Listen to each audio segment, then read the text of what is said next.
বন্ধুরা, আরজু নামের এক যুবক ব্যবসার কাজে বেরিয়ে গহীন জঙ্গলের মাঝে পথ হারিয়ে গেল। সূর্য ডুবে যাওয়ার পর চারপাশ ঘন অন্ধকারে ছেয়ে গেল। জঙ্গল যেন তাকে গ্রাস করতে চাইল। তীব্র ক্ষুধা আর তৃষ্ণায় তার বুক শুকিয়ে কাঠ হয়ে গেল। রাতভর হাঁটার পর ভোরের আলো ফুটতেই আরজু ক্লান্তিতে মাটিতে লুটিয়ে পড়ল। তার মনে হল এটাই বুঝি জীবনের শেষ। ভয় ও হতাশায় ডুবে সে চোখ বন্ধ করল।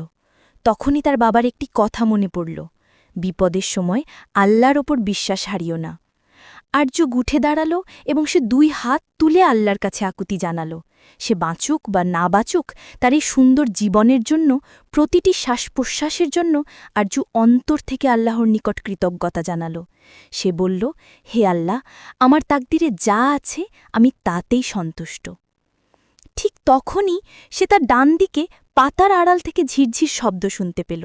তাকিয়ে দেখে একদম কাছেই একটি ছোট ঝর্ণা বইছে। ঠান্ডা পানি পান করে তার দেহে শক্তি ফিরে এলো। ঝর্ণার পাশ দিয়েই মানুষের হেঁটে চলার মতো একটি পুরনো পথও চোখে পড়ল। আরজু তখন বুঝতে পারল, শারীরিক শক্তি নয়, আল্লাহর উপর তার অটল বিশ্বাস এবং জীবনের প্রতি অকৃত্রিম কৃতজ্ঞতাই তাকে এই লড়াইয়ে জয়ী হতে সাহায্য করেছে।